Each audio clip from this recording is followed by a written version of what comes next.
Right, hello again. How you doing? Hope you're good. I am.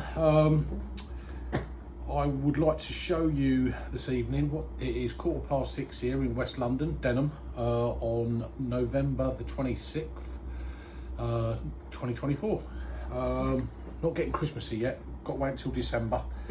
So anyway, I want to show you today how to inspect a clutch, just in case there's a drama, because let's for argument's sake say your chainsaw chain is creeping when it's on idle. Okay, so when it's idling, wherever you're up a tree, it's on the ground and it's idling, your chain is continuously moving. That can be for a few reasons. Chain isn't at the correct tension, one.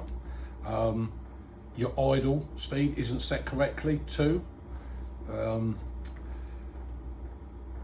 Your clutch springs are worn, or even worse, and it's not a drama, your clutch shoes are worn. So there's several reasons it can happen. So okay, if you've got a chain that's creeping on your chainsaw and it is tensioned correctly and your idle speed isn't zinging away, then this is a short video that hopefully is going to show you how easy it is just to check and address a clutch issue. Okay, so we've got a little climbing saw here. There's our clutch, bar and chain, etc. already removed, so it's exposed. We can see what we're looking at. So let's take it apart. First of all, you take the spark plug out, because to remove a clutch, we've got to stop the engine rotating. We've got to stop the piston going up and down. Okay, so let's whip the spark plug out.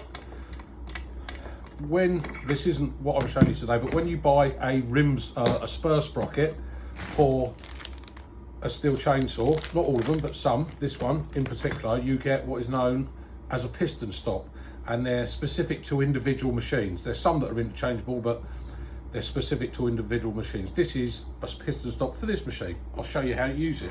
You've taken the spark plug out, okay? Spark plug hole, cylinder, pistons inside. So hopefully our piston is somewhere down the bottom end. Okay, now when you put this in, you push it into the hole and then you sort of turn it round, and it, in an action like that, it goes in and then you just ease it round. Don't force it, it will go. Okay, there we go, look at that. And then it locks onto a fin on the cylinder so it doesn't move. Okay, now a clutch undoes as though you were doing it up, so it's a reverse thread. So move the engine clockwise and you'll hear the piston hit that. Okay, so now we know our piston is touching our piston stop, so we're in a position to be able to undo it. Okay, this is a combi spanner, Stihl combi spanner. That's a 13mm spanner size. That's what that is. Okay, if you look carefully, the nuts on the clutch is very shallow. It's very easy for that to slip off of it. So when I take a clutch off, I generally hold that against my belly and that against the clutch, and it just sort of stabilises it a bit. Mind your slippery little buggers there. You don't want to be doing that. So over the edge of the bench, so when it slips down, you're not going to hit your knuckles. Okay, get in a comfortable position. So it's on my belly, I'm over a bench, just a little bit of pressure. There we go. Some take a little bit more pressure, okay? Just be careful.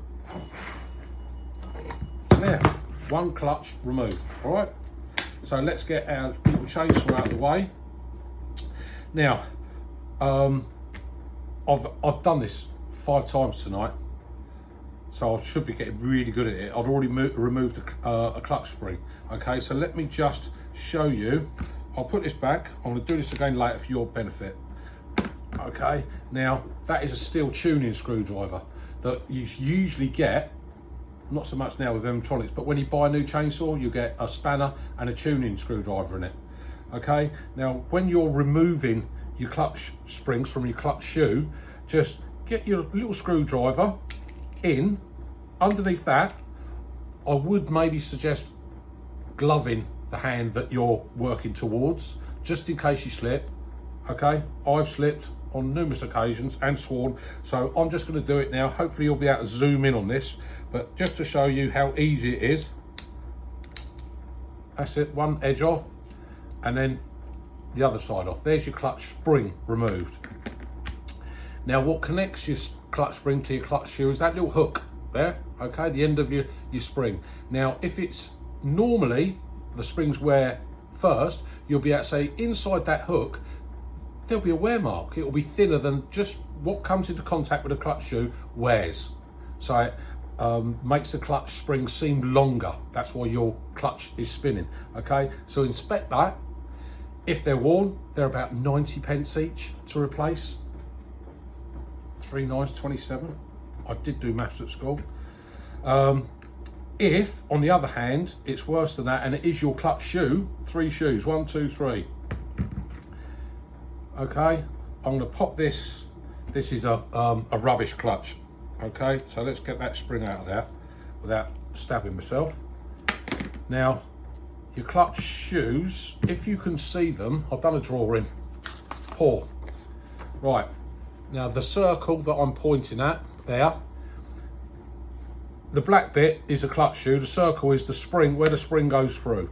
Now what you'll find on a worn one, you'll get a little groove like that. That's not supposed to be there. Believe it or not, that is created by a worn clutch. You know, vibration, it will just dig into that clutch shoe, and again, it will make the clutch expand more, so it's moving all the time. A centrifugal clutch is what it does. It revs, it expands, and it starts moving.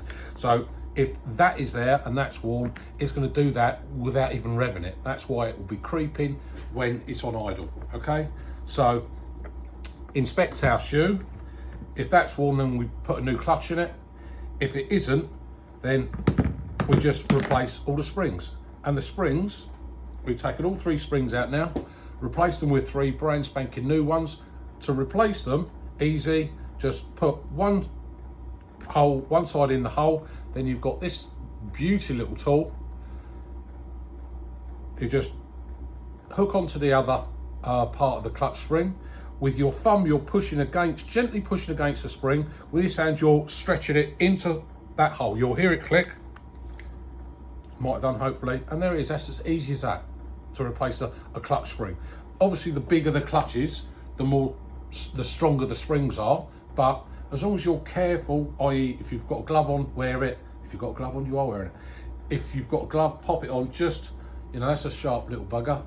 And if you're taking the clutch springs out, you don't want to stab yourself. Okay, so glove. All right, and then refit the clutch. Remember, goes on the other way around. Move the piston up till you can hear it hitting on that, and then relatively a reasonable amount of pressure on that, okay, when you're tightening it up. So steady your spanner. That's it, done. Wind your piston off your piston stop so it's got a bit of room to move. Piston stop out, spark plug back in. As easy as that. Okay, so if your chain's creeping on your chainsaw, your tuning, your idle speed is correct, your chain is at the right tension, then it could well be because your clutch spring, first and foremost, that's usually the first one to go. You do probably 2 or 3 springs to a shoe, and then it might be the shoe, which means you've got to replace the clutch. Okay, and then we're done. All good to go.